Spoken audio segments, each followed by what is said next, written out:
वन्दे मातरम् सुजलां सुफलां CZMA classes में आपका एक बार फिर से स्वागत है।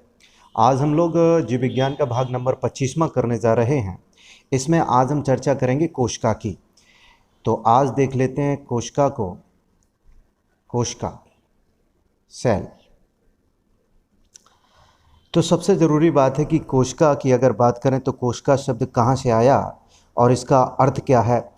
तो ये जो सेल जो शब्द है ये लैटिन भाषा के सेल्यूला से बना है। अब सेल्यूला का जो अर्थ होता है, इसका अर्थ है एक छोटा कमरा। इसके बाद में जान लेते हैं कि कोशिका आखिरकार क्यों इतनी महत्वपूर्ण है। तो कोशिका से ही सभी जीवों का शरीर का निर्माण हुआ है। सभी जीवों का निर्माण हुआ है। अब कोशिका होती कितनी प्रकार की है, इसको भी समझ लेते हैं। कोशिका जो सेल है वो दो प्रकार की होती है। एक होती है एक कोशिकी और दूसरी होती है बहुकोशिकी। एक कोशिकी और बहुकोशिकी के बारे में जान लेते हैं। जिन जीवों का शरीर एक कोशिका से बना होता है एक कोशिकी कहलाते हैं, और जिनके अंदर बहुत सारी कोशिकाएं होती हैं उनको बहुकोशिकी कहते हैं। इसके अंदर 3 कोशिकी, 4 कोशिकी या 5 कोशिकी जैसी बात नहीं होती है। एक के बाद में बहुकोशिकी ही आता है। अब एक कोशिकी की अगर हम बात करें तो होता क्या है एक कोशिकी के अंदर, यानी कि अगर खाना खाते हैं तो एक उनमें छिद्र होगा और उसी से खाना खाएंगे, उसी से उसका उत्सर्जन होता है। जो विकसित जीव हैं उनमें ऐसा नहीं होता है। खाने के लिए अलग अंग होता है और उसके उत्सर्जन के लिए दूसरा अंग होता है। तो ये विकसित या बहुकोशिकी जीव की कैटेगरी में रखे जाते हैं। अब आगे जान लेते हैं इससे संबंधित और बहुत सारी बातों को। तो कोशिका के अंदर एक खास प्रक्रिया होती है, इसमें श्वेता जनन होता है। श्वेता जनन। अब कोशिका के बारे में एक और बात समझ लेते हैं कि कोशिका किस प्रकार से फॉर्मेशन करती है। तो सभी में, चाहे वो मनुष्य हो, चाहे हाथी हो, चाहे चूहा हो, कोशिकाएं कम या ज़्यादा हो सकती हैं। जिसमें बहुत सारी कोशिकाएं होंगी उसका शरीर उतना ही विशालकाय होता है। इन सब बातों को हमने पार्ट नंबर 1 में किया था, जहां बहुत समय पहले हमने पार्ट नंबर 1 किया था, जहाँ पे डिस्कस किया था कोशिका के बारे में। आज उससे थोड़ी आगे बातचीत हम लोग कर लेते हैं। तो कोशिका की खोज की अगर बात करें तो कोशिका की खोज आप सब जानते हैं, पुरानी बात है। कोशिका की खोज आपको पता है रॉबर्ट हुक ने की थी। अब रॉबर्ट हुक ने कैसी कोशिका की खोज की थी? तो मृत कोशिका की खोज की थी रॉबर्ट हुक ने। कब की थी? तो 1665 ईस्वी में इनके द्वारा ये खोज की गई थी। अब आगे इनके अलावा बहुत सारी बातें कोशिका से संबंधित हैं। अब हम बात करते हैं 1674 ईस्वी की। सन 1674 ईस्वी में डच वैज्ञानिक एंटोनी वॉन ल्यूवेनहॉक ने एक सूक्ष्मदर्शी की सहायता से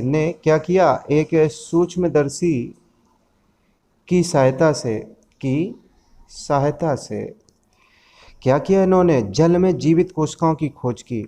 बहुत ध्यान से, मृत कोशिका तो आपने भी पढ़ी, लेकिन अब जीवित कोशिका के बारे में हम लोग जान लेते हैं। तो जल में जीवित कोशिका की खोज की। एंटोनी वॉन ल्यूवेनहॉक ने सूक्ष्मदर्शी की सहायता से जल में जीवित कोशिका की खोज कर डाली। अब इसके बाद में और बहुत सारी बातें जान लेते हैं। कोशिका सिद्धांत की हम लोग बात करेंगे। सीधे चलते हैं कोशिका सिद्धांत की तरफ। कोशिका सिद्धांत बहुत महत्वपूर्ण बातें हैं, इसलिए बड़े ध्यान से सुनिए। कोशिका सिद्धांत जर्मन के वनस्पति विज्ञानी हैं वनस्पति विज्ञानी, इनका नाम है एमजे स्लाइडेन। इन्होंने क्या किया, इनके साथ एक और लिख लेते हैं, जंतु विज्ञानी हैं, जंतु विज्ञानी, इनका नाम है थियोडोर श्वान। इनको लिख लेते हैं, थियोडोर श्वान ने एक कोश का सिद्धांत दिया। इन दोनों लोगों ने मिलके एक कोश का सिद्धांत दिया। बहुत महत्वपूर्ण है। कोश का सिद्धांत किसने दिया? तो जर्मनी के वैज्ञानिक हैं एमजे स्लाइडेन, और जंतु विज्ञानी कौन से हैं? थियोडोर श्वान ने मिलकर एक कोश का सिद्धांत दिया। अब कोशिका किस प्रकार से महत्वपूर्ण है? तो कोशिका के बारे में कहा जाता है यह है जीवन की संरचनात्मक एवं कार्यात्मक और कह लें वंशागत इकाई है। अब चलते हैं 1855 की तरफ। 1855 ईस्वी में फिर से जर्मनी की तरफ चलेंगे। जर्मन वैज्ञानिक, इनका नाम है रुडोल्फ विर्चो ने कोशिका की उत्पत्ति के विषय में अलग मत दिया। पहले तो जान लेते हैं इन्होंने क्या मत दिया। तो इनका मत का नाम है ओमनिस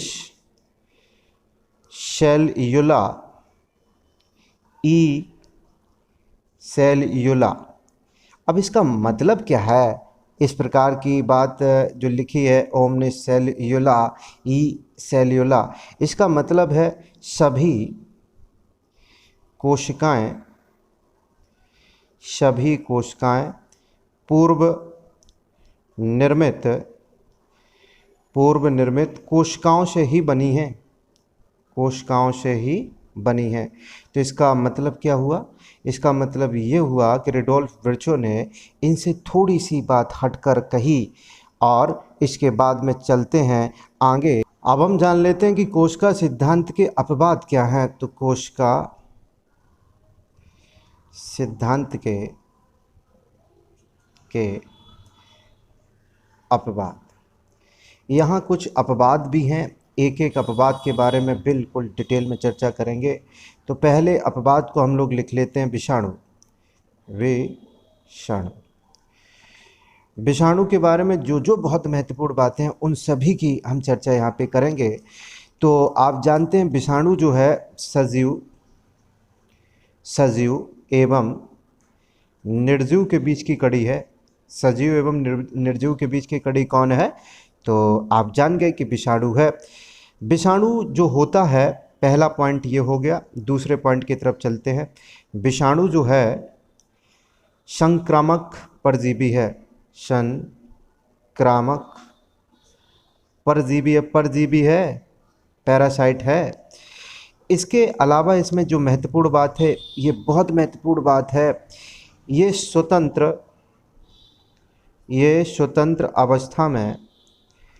स्वतंत्र अवस्था में निष्क्रिय होते हैं। मतलब कोई क्रिया नहीं करेंगे, निष्क्रिय होते हैं। और जब निष्क्रिय होंगे तो ये निर्जीव के समान व्यवहार करेंगे। और क्या करेंगे? निर्जीव के समान व्यवहार करते हैं। लेकिन इनको अगर वातावरण अच्छा मिल जाए, अनुकूल वातावरण मिल जाए, अनुकूल वातावरण मिलेगा तो ये क्या करेंगे? सजीवों के समान व्यवहार करेंगे। ये बहुत खास बात है इसके अंदर। अब विषाणु में चौथी कौन सी इंपॉर्टेंट बात है देख लेते हैं। विषाणु जो है, विषाणु केवल न्यूक्लिक अम्ल, ये क्या होता है? तो इसको लिख लेते हैं डीएनए एवं आरएनए। न्यूक्लिक अम्ल से बने होते हैं। ये जो जीव हैं, जो विषाणु हैं, अपने विकास के क्रम में तो कोशिका की अवस्था तक पहुंच ही नहीं पाते हैं। यानी कि कोशिका की अवस्था तक ये पहुंचने में सफल नहीं होते हैं। अब जब कोशिका की अवस्था तक पहुंच ही नहीं पाएंगे तो इनके ऊपर कोशिका सिद्धांत लागू होगा क्या? तो हम कहेंगे इनके ऊपर सेल का जो प्रिंसिपल है वो लागू नहीं होता है। इसके अलावा दूसरे की तरफ हम चलते हैं, जो कोशिका सिद्धांत का अपवाद है, इसका नाम है, इसके दूसरे की तरफ चलते हैं, इसका नाम है वॉयरोइड। अब बॉयरोइड क्या है इसके बारे में जान लेते हैं एक एक करके। बॉयरोइड जो है विषाणु के समान, विषाणु के समान परंतु आकार में छोटा होता है। विषाणु के समान होता है लेकिन आकार में छोटा होता है। क्या होता है? ये पादप रोगकारी जीव है, पादप रोगकारी जीव है। विषाणुओं के विपरीत इसमें एक और ख़ास बात होती है, विषाणुओं के विपरीत इनमें प्रोटीन अनुपस्थित होता है। अब हम लोग बात कर लेते हैं प्रियॉन की। तो यहाँ देखेंगे प्रियॉन, ये किस कारण से कोशिका सिद्धांत का अपवाद बना हुआ है इसके बारे में जान लेते हैं। तो प्रियॉन केवल प्रोटीन द्वारा बने होते हैं। किसके द्वारा? प्रोटीन के द्वारा बने होते हैं। इसके अंदर न्यूक्लिक अम्ल इसके अंदर न्यूक्लिक अम्ल अनुपस्थित होगा कि उपस्थित होगा? तो इसमें अनुपस्थित होता है, होता नहीं है, ये गलती हो सकती है, लेकिन ये सही बात है कि प्रियॉन जो है प्रोटीन द्वारा बने होते हैं, इसके अंदर न्यूक्लिक अम्ल नहीं होता है। ये करते क्या हैं, कहाँ कहाँ इनका प्रयोग देखा गया है, कहाँ कहाँ ये अपनी भूमिका निभाते हैं, देख लेते हैं। ये जीव जो हैं, ये जो जीव हैं, मानवों की बात कर लें, मानवों एवं पादपों में तंत्रिका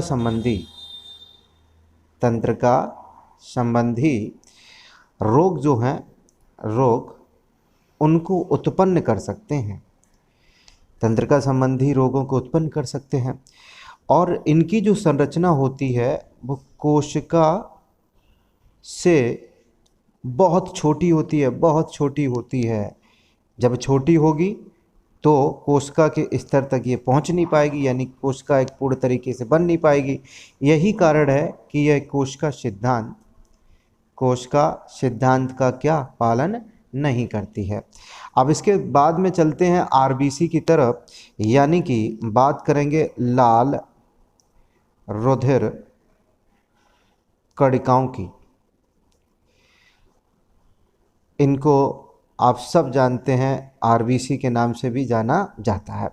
लाल रुधिर जो कणिकाएं हैं, लाल रुधिर जो कणिकाएं हैं, ये केंद्रक विहीन होती हैं, यानी कि इनमें केंद्रक नहीं पाया जाता है। जब इनमें केंद्रक नहीं होगा, ये कोशिकीय संरचना की दृष्टि से, कोशिकीय संरचना की दृष्टि से अपूर्ण होती हैं, यानी कि पूर्ण नहीं होती हैं। जब अपूर्ण होंगी तो ये निश्चित रूप से कोशिका सिद्धांत का पालन नहीं कर पाएंगी, कोशिका सिद्धांत का पालन नहीं करती हैं। ये तो अभी हमने देखे कुछ महत्वपूर्ण अपवाद जो कोशिका सिद्धांत के हैं, उनको देख लिया। अब हम जान लेते हैं कोशिकाओं की आकृति के बारे में, कोशिकाओं की आकृति और आकार के बारे में। आखिरकार इनकी आकृति और आकार होता कैसा है देख लेते हैं। अधिकतर जो कोशिकाएं होती हैं वो गोलाकार होती हैं, परंतु बहुभुजी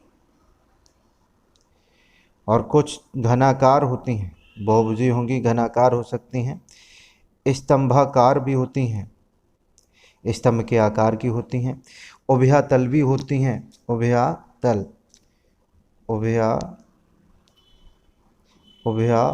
अवतल भी होती हैं, उभयावतल भी होती हैं। इसके अलावा अगर हम बात करें तो ये लंबी एवं शाखित भी होती हैं, लंबी एवं शाखित भी होती हैं। अब एक एक करके जान लेते हैं कि आखिरकार कौन सी ऐसी कोशिकाएं हैं जो उभयावतल होंगी। देख लेते हैं पहली कोशिका, जीवाणु कोशिका की बात कर लेते हैं। जीवाणु कोशिका, जीवाणु कोशिका किस प्रकार की होती है? तो ये वक्रित छड़ के आकार की होती है। दूसरे नंबर पे चलते हैं शैवाल कोशिकाओं की तरफ। शैवाल कोशिकाएं, शैवाल जो कोशिकाएं हैं वो अंडाकार एवं कशाभ युक्त होती हैं, कशाभ युक्त। तीसरे की हम लोग बात कर लेते हैं परागकण। परागकण अगर पूछा जाए तो ये गोलाकार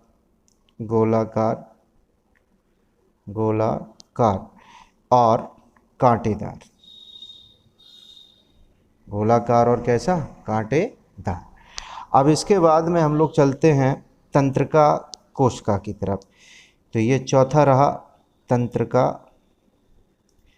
कोशिका। तंत्रिका जो कोशिका है वो लंबी, पतली और बात कर लें शाखान्वित होती हैं। इसके बाद में 5वें नंबर पे बात करेंगे लाल रक्त कोशिकाओं की। लाल रक्त कोशिकाओं की ये उभयावतल होती हैं, उभयावतल होती हैं। अब अगली बात हम लोग जान लेते हैं कि कोशिकाएं कितने से कितनी माइक्रोमीटर लंबी हो सकती हैं। तो पहली बात तो ये कि हम आपको बता दें कि जो कोशिकाएं होती हैं किसी भी सूक्ष्मदर्शी के बिना नहीं देखी जा सकती। यानी कि इनको देखने के लिए ज़रूरी ये है कि हमारे पास सूक्ष्मदर्शी होना चाहिए, इतनी छोटी ही होती हैं। अब देख लेते हैं पहले नंबर पे माइकोप्लाज्मा को।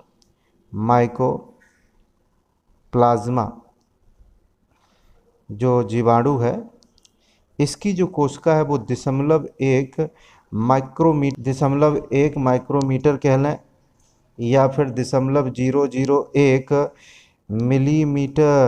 मिलीमीटर कह लें। तो आप समझ गए होंगे मिलीमीटर, इतना 0.001 मिलीमीटर। तो यही कारण है यह सबसे छोटी कोशिका मानी गई है, सबसे छोटी कोशिका इसको माना गया है। अब दूसरी कोशिका की तरफ चलते हैं, अमीबा की तरफ। अमीबा की जो कोशिका की लेंथ है वो 250 से 750 माइक्रोमीटर मानी गई है। ये आप समझ रहे हैं, इसका मतलब माइक्रोमीटर है। तीसरी की अगर बात करें तो अधिकांश जंतु कोशिकाएं जो हैं, अधिकांश जंतु कोशिकाएं 10 से 100 माइक्रोमीटर के बीच में होती हैं। चौथी बात कर लेते हैं, सामान्य रूप से अगर हम बात करें, सामान्य रूप से जीवाणु जो कोशिकाएं हैं उनकी जो लेंथ है वो होती है 0.2 से 10 माइक्रोमीटर। अब 5वें नंबर पे हम लोग चलते हैं जिराफ की तंत्रिका कोशिका की अधिकतम जो लंबाई होती है वो 2 मीटर होती है। यानी कि जिराफ की जो तंत्रिका कोशिका होगी वो 2 मीटर के लगभग होगी, अधिकतम लंबाई होती है इसकी, इस कोशिका की। अब 6वें नंबर पे हम लोग चलते हैं पादप कोशिकाओं की तरफ। पादप जो कोशिकाएं हैं वो 10 से 100 माइक्रोमीटर तक होती हैं। अब 7वें नंबर पे चलते हैं, सबसे बड़ी पादप कोशिका कौन है? सबसे बड़ी पादप कोशिका, सबसे बड़ी पादप कोशिका सबसे पहले जान लेते हैं कितनी ये लंबी है। 6 से 12 इंच तक हो सकती है, 6 से 12 इंच तक हो सकती है। अब होती किसकी है? तो एक जली शैवाल होता है, एक जली शैवाल है, जली शैवाल, जिसका नाम है कोलेर्पो टैक्सीफोलिया। कोलेर्पो टैक्सीफोलिया जो है इसकी सबसे बड़ी पादप कोशिका होती है। अब जान लेते हैं 7वें के बाद 8वें नंबर पे जो है वो लाल रक्त कणिकाओं का व्यास भी जान लेते हैं। लाल रक्त कणिकाओं का व्यास, डायामीटर, त्रिज्या नहीं व्यास है, डायमीटर जिसको बोलते हैं। होता कितना है तो 7 माइक्रोमीटर होता है। इसके बाद में हम लोग चलते हैं 9वें नंबर पे। अब शुतुरमुर्ग का अंडा आ गया। आप सब समझ गए होंगे सबसे बड़ी कोशिका होती है शुतुरमुर्ग का अंडा, जिसकी सबसे बड़ी कोशिका है। शुतुरमुर्ग के अंडे की क्या है? सबसे बड़ी कोशिका, सबसे बड़ी कोशिका है। अब इसके जान लेते हैं इसका डायमेंशन क्या है, इसका विमा क्या होगा, किस प्रकार से होगा, तो इसको बता देते हैं। ये 15 सेंटीमीटर गुणा है 13 सेंटीमीटर होती है। 15 गुणा 13 सेंटीमीटर होगी, काफ़ी बड़ी हो गई। वज़न भी इसमें बहुत ज़्यादा होता है, वज़न होता है 1.4 किलोग्राम। आप कहेंगे कि ये सिंगल होगा या फिर एक कोशिकी है या फिर मल्टी सेलुलर है। तो जितने भी अंडे होते हैं वो सभी एक कोशिकी होते हैं, यानी कि जितने भी दुनिया में अंडे हैं, चाहे वो छोटा हो या बड़ा हो, वो यूनिसेलुलर होता है, यानी कि एक कोशिकी ही होता है। अब इसके बाद में हम लोग चलते हैं 10वें नंबर पे। तो मानव में सबसे छोटी कोशिका, मानव में सबसे छोटी कोशिका, ये कल भी डिस्कस हो चुका है, शुक्राणु होती है। 11वें नंबर पे देख लेते हैं मानव। अगर हम यहाँ मानव कह रहे हैं तो इसका मतलब पुरुष है, इस मानव का मतलब पुरुष है। और लेकिन आगे अगर हम कह रहे हैं मानव, इसका मतलब है मेल भी है इसमें और फीमेल भी है, मेल और फीमेल दोनों हो गए। तो सबसे बड़ी कोशिका यहाँ पे अब जान लेते हैं, सबसे बड़ी कोशिका तो ये होता है मोटर न्यूरॉन, न्यूरॉन। इसका जो व्यास है वो, जो व्यास है 1 मीटर तक हो सकता है। कितने मीटर तक? 1 मीटर तक इसका डायमीटर हो सकता है, व्यास हो सकता है। लेकिन अगर हम बात करें महिलाओं की 12वें नंबर पे, मानव की अगर हम यहाँ पे बात कर रहे हैं, तो अब यहाँ फीमेल की हम लोग बात कर लेते हैं, सबसे बड़ी कोशिका की, सबसे बड़ी कोशिका तो ये होता है अंडाणु, जिसको हम लोग ओवम बोलते हैं। अब आगे चलेंगे कोशिकाओं के प्रकार पर। अब हम लोग बात कर लेते हैं कोशिका कितने प्रकार की होती हैं। जो सेल होती हैं आप सब जानते हैं कि ये 2 ही प्रकार की होती हैं। कौन कौन होती हैं आप जानते हैं। तो एक हो गई हमारी प्रोकैरियोटिक और दूसरी कौन है? यूकैरियोटिक। तो सबसे पहले हम लोग बात करेंगे किसकी? प्रोकैरियोटिक, प्रोकैरियोटिक की। और दूसरी तरफ होगा कौन? यूकैरियोटिक। तो प्रोकैरियोटिक आप सब जानते हैं, तो सबसे पहले हम इसी की चर्चा कर लेते हैं, प्रोकैरियोटिक की। तो इसको तोड़ लेते हैं, तो इसको तोड़ा जाएगा प्रो का मतलब होता है पहले, और दूसरा जो इसके साथ में है ये है कैरियन। कैरियन का मतलब होता है केंद्रक, इसका मतलब क्या होगा? केंद्रक। तो अगर हम पूरे शब्द को एक साथ जोड़ें तो इसका जो शाब्दिक अर्थ निकलेगा प्रोकैरियोटिक का, तो ये निकलेगा केंद्रक के पहले। अब केंद्रक के पहले इसका शाब्दिक अर्थ हो गया। तो हम कह सकते हैं प्रोकैरियोटिक ऐसी कोशिकाएं होती हैं जिनके अंदर स्पष्ट केंद्रक, स्पष्ट रूप से केंद्रक का अभाव होता है, यानी कि स्पष्ट रूप से केंद्रक इनमें नहीं पाया जाता है। इस प्रकार की कोशिकाओं से जो निर्मित जीव हैं उनको प्रोकैरियोट्स बोलते हैं, प्रोकैरियोट्स बोलते हैं। अब एक एक करके हम लोग इसके बारे में जानेंगे, बहुत सारी बातें हैं इसके बारे में हम लोग जानेंगे, लेकिन यूकैरियोटिक की भी बात यहाँ पे कर लेते हैं। तो यूकैरियोटिक जो है वो किससे बना है? तो ये 2 शब्दों से बना है। ये शब्द ग्रीक भाषा के शब्द हैं।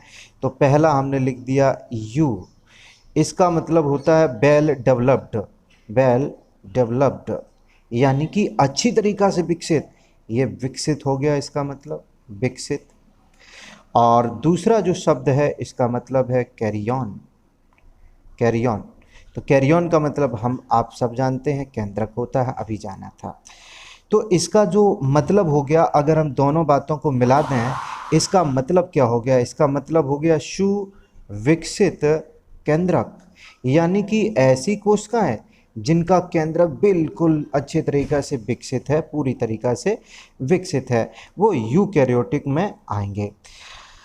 अब सभी जो प्रोटिस्ट होते हैं, अगर हम बात कर लें सभी प्रोटिस्ट की, प्रोटिस्ट जो हैं, कवक की बात कर लें, पादपों की बात कर लें, जंतुओं की बात कर लें, ये सभी किस में आएंगे? यूकैरियोटिक कोशिकाएं इनमें पाई जाती हैं। तो एक एक करके हम लोग जानेंगे प्रोकैरियोटिक को और यूकैरियोटिक को।